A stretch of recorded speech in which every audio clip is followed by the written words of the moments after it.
BJP ಸಂಸದರು ಪ್ರತಾಪ್ ಸಿಂಹರು ಬರೀ ಕಿಡಿ ಒಡಿಸುವಂಥದ್ದು ಬಿಟ್ಟರೆ ಬೇರೆ ಏನೂ ಮಾಡಲಿಲ್ಲ. ಮಾನ್ಯ ಸಿದ್ದರಾಮಯ್ಯವರು ಕೊಟ್ಟಂತ ಯೋಜನೆಗಳೆಲ್ಲ ನಂದು ಅಂತ ಬುಕ್ಕಲ್ಲಿ ಬರ್ಕೊಂಡು ಊರೆಲ್ಲ ಸುಳ್ಳು ಹೇಳ್ಕೊಂಡು ತಿರುಗಾಡುವಂಥ ಒಂದು ವ್ಯವಸ್ಥೆ ಮಾಡ್ಕೊಂಡಿತ್ತು. ಎಲ್ಲ ಯೋಜನೆಗಳು ನಾನು ತಂದೆ ನಂದು ಅನ್ನುವಂಥ ಒಂದು ಪ್ರವೃತ್ತಿ, ಅದಕ್ಕೆ ವಿರುದ್ಧವಾಗಿ ಸುಳ್ಳು ಹೇಳ್ತಾ ಇದ್ದಾರೆ ಎನ್ನುವಂಥದ್ದು ನಿರಂತರವಾಗಿ ಕೌಂಟರ್ ಕೊಟ್ಟಿದ್ದರಿಂದ ನಾವು ಕಾಂಗ್ರೆಸ್ ಪಕ್ಷ ಮೈಸೂರು ಜಿಲ್ಲೆಯಲ್ಲಿ ಸಸ್ಟೈನ್ ಆದವು.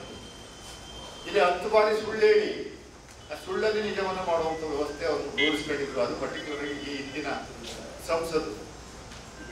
ಈ ಹಂಗೆ ಬಿದ್ದಿದ್ರೆ ಬೆಂಗಳೂರು ಮೈಸೂರು ಏನು 6 ಪಥದ ರಸ್ತೆ ನಿರ್ಮಾಣ ಮಾಡಿ ನಾನೇ ಅಂತ ಏನು ಊರೆಲ್ಲ ಹೇಳ್ಕೊಂಡು ತಿರುಗೋದು, ಅದು ಕನ್ಸ್ಟ್ರಕ್ಷನ್ ಮಾಡಿದ್ದು ಸಿದ್ದರಾಮಯ್ಯ ಮತ್ತು ಎಸ್ ಸಿ ಮಾದೇವನವರು, ಡಾಕ್ಟರ್ ಇವರು ಆಸ್ಕರ್ ಫರ್ನಾಂಡಿಸ್ ಅವರು. ಅದನ್ನ ಹಾಗೆ ಬಿಟ್ಟಿದ್ದಿದ್ರೆ KRS ಡ್ಯಾಮ್ ಕಟ್ಟಿರುವಂಥದಕ್ಕೆ ನಮ್ಮ ತಾತ ಕಾರಣ ಅಂತ ಹೇಳಿರೋದು. ಅದನ್ನು ನಂಬುವಂಥ ಜನಗಳು ಒಂದಷ್ಟು ಜನ ಇದ್ದಾರೆ, ಇರ್ಬೋದು. ನಾವು ಯಾವುದಕ್ಕೂ ಒಂದು ಲಿಂಕ್ ಕೊಟ್ಬಿಟ್ಟು ಅವ್ರ ತಾತ ಮುತ್ತಾತನ ಹೆಸರು ಒಡೆಯಾರು ಅಂತ ಸೇರಿಸ್ಕೊಂಡು ಮಾಡುವಂಥ ವ್ಯವಸ್ಥೆ ಇತ್ತು. ಅದೇ ಮಾಡ್ತಾ ಇರೋದು ದೇಶಾದ್ಯಂತ. ಮೋದಿಯವರು ಅದನ್ನೇ ತಾನೇ ಮಾಡ್ತಾರೆ, ಸುಳ್ಳೆ 10 ಸಾರಿ ಹೇಳ್ತಾರೆ. ಅದೇ ಜನಗಳು ನಂಬುವಂಥ ಒಂದು ವ್ಯವಸ್ಥೆ ನಿರ್ಮಾಣ. ಯಾಕೆಂದ್ರೆ ಸಾಕಷ್ಟು ಜನ ನಮ್ಮ ದೇಶದಲ್ಲಿ ಮುಗ್ದಿದ್ದಾರೆ. ನಮ್ಮ ದೇಶದ ಜನರನ್ನ ಮುಟ್ಟಾಡ್ರು ಮಾಡೋದು ಬಹಳ ಈಸಿ.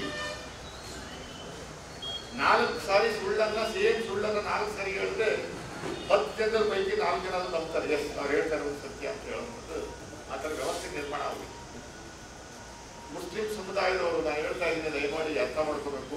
ಬರೀ ಮುಸ್ಲಿಂ ಸಮುದಾಯ ಅಂತ ಅಲ್ಲ, ದಲಿತರು, ಹಿಂದುಳಿದ ವರ್ಗದವರು, ಕಾಮನ್ ಪೀಪಲ್, ಕೂಲಿ ಮಾಡಿ ದುಡಿಯುವಂಥವ್ರು, ಮಿಡ್ಲ್ ಕ್ಲಾಸ್ ಪೀಪಲ್, ಮತ್ತೆ 2024 ಏನಾದ್ರು ಮತ್ತೆ ಬಿಜೆಪಿ ಬರುವಂಥ ಅವಕಾಶ ಮಾಡಿಕೊಟ್ರೆ 100% ನಿಮ್ಮನ್ನೆಲ್ಲರನ್ನು ಭಿಕ್ಷುಕರನ್ನ ಮಾಡ್ತಾರೆ. ನಿಮ್ಗೆ ಗೊತ್ತಿರಲ್ಲ ಯಾವ ರೀತಿ ಭಿಕ್ಷುಕರಾಗ್ತೀರಾ ಅಂತ. ಹಿಂದುಗಡೆಯಿಂದ ಒತ್ತು ಕೆಲಸ ಮಾಡಿಸಿ ಊಟ ಕೊಡುವಂಥ ವ್ಯವಸ್ಥೆ ನಿರ್ಮಾಣ ಮಾಡ್ತಾರೆ. ನೀವು ಅಸಾಮಾನ್ಯವಾಗಿ ನೋಡಿದ್ರೆ ಆ ವ್ಯವಸ್ಥೆ ನಿರ್ಮಾಣ ಆಗೋದಿಲ್ಲ. ಆಲ್ರೆಡಿ ಯಾರಂದ್ರೂ 10,000 ಮೇಲೆ ನಿಮಗೆ ಟೇಬಲ್ ಇರೋವಂಥದಕ್ಕೆ ಬಿಡಲ್ಲ, ಕೆಲವು ಕಿತ್ಕೊಂಡಿದ್ದಾರೆ. ಬೆಳಗ್ಗೆಯಿಂದ ಸಾಯಂಕಾಲ ಕೆಲಸ ಮಾಡೋ, ಊಟ ಮಾಡಿ, ಆ ರೀತಿ ವ್ಯವಸ್ಥೆ ತಗೊಂಡ್ತಾರೆ. ದೇಶದಲ್ಲಿ ಚುನಾವಣೆ ನಡೆಯಲ್ಲ, ಇದ್ಮೇಲೆ ಏಕರೂಪದ ಚುನಾವಣೆ ಮಾಡ್ತೀವಿ ಅಂತ ಏನು ಕಾನೂನು ತರಬೇಕು ಅಂತ ಓದಿದ್ದಾರೆ.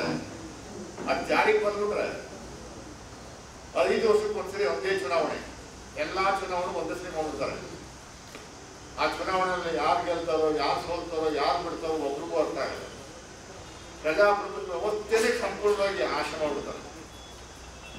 ರಿಸರ್ವೇಶನ್ ನೇರವಾಗಿ ಕಿತ್ತಾಕ್ತಾರೆ. ರಿಸರ್ವೇಶನ್ ಕಿತ್ತಾಕಿ ನೇರವಾಗಿ ಕಿತ್ತಾಕ್ತಾ ಇದೀವಿ ಅಂತ ಹೇಳುವಂತ ಕೆಲಸ ಅವ್ರು ಮಾಡೋದೇ ಇಲ್ಲ. ನಿಮಗೆ ಗೊತ್ತೇ ಆಗಲ್ಲ ರಿಸರ್ವೇಶನ್ ಕಿತ್ತಾಕಿರೋದು. ರಿಸರ್ವೇಶನ್ ಆಲ್ರೆಡಿ ಕಿತ್ತಾಕ್ತವ್ರೆ. ಹೆಂಗ್ ಕಿತ್ತಾಕ್ತವ್ರೆ? ಇಡೀ ದೇಶಾದ್ಯಂತ ಪ್ರೈವೇಟೈಸೇಷನ್ ಮಾಡಿ ಬಿಸಾಕ್ಬಿಟ್ರು. ಅದ್ರ ಬಗ್ಗೆ ನಾವು ತಲೆನೇ ಕೆಡಿಸ್ತಿರ್ಲಿಲ್ಲ. ಖಾಸಗೀಕರಣ ಮಾಡಿ ಯಾರಿಗೂ ಕೆಲಸ ಎಲ್ಲ ಮಾಡಾಕ್ಬಿಟ್ರು. ನಿಮ್ಮ ರೈಟ್ಸ್ನೇ ಕಿತ್ತಾಕ್ಬಿಟ್ರು. ಕಾರ್ಪೊರೇಷನ್ ಅವರು ಮರಗಳನ್ನ ಕಡಿಬೇಕು, ನೇರವಾಗಿ ಕಡಿಯಲ್ಲ. ಅವರು ಮರದ ಬುಡ ಸುತ್ತ ಪೂರ್ತಿ ಟಾರಾಕ್ಬಿಡ್ತಾರೆ. ನೀರೇ ಇಳಿಬಾರ್ದು. 1 ವರ್ಷ ಆದ್ಮೇಲೆ ನೀರಲ್ಲೇ ಸತ್ತೋಗ್ತದೆ, ಒಣಗೋಗ್ತದೆ. ಒಣಗೋದ್ಮೇಲೆ ಒಣಗಿದ ಮರ ಕಡಿತಾ ಇದ್ದೀವಿ ಅಂತ ಕಡ್ಕೊತಾರೆ ಅಲ್ಲೇ.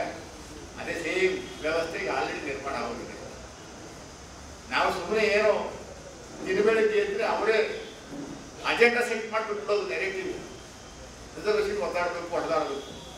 4% 8% ಅನ್ನೋದು ಅವರೇ ಬಿಟ್ಬಿಡೋದು. ಅವರೇ ಹೊಡೆದಾಡ್ಕೊಂಡು ಅದಕ್ಕೆ ಲಾಸ್ಟೇ ಪಕ್ಕದಲ್ಲಿ ಆಗಿರೋದು.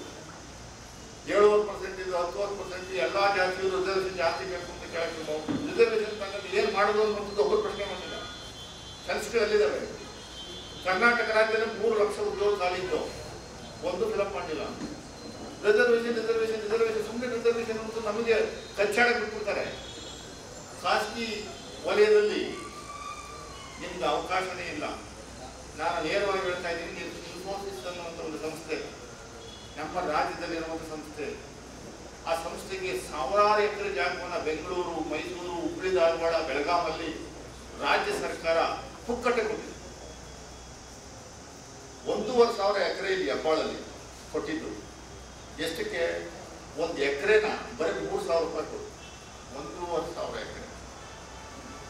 ಆದ್ರೆ ದಯಮಾಡಿ ನೀವು ಇನ್ಫಾರ್ಮೇಶನ್ ತಗೊಳ್ಳಿಲ್ಲ, ನಿಮ್ಗೆ ಗೊತ್ತಿದ್ರೆ ಓದ್ತಾ ಇದ್ಮೇಲೆ ಕೆಲಸ ಮಾಡ್ತಾ ಇದ್ರೆ ಮಾಹಿತಿ ತಗೊಳ್ಳಿ. ಬರೀ ಇನ್ಫೋಸಿಸ್ ಬಗ್ಗೆ ಮಾತ್ರ ಮಾತಾಡ್ತಾ ಇಲ್ಲ, ಇಡೀ ರಾಜ್ಯದಲ್ಲಿ ಆ ಕೆಲಸ ಶುರುವಾಗಿದೆ.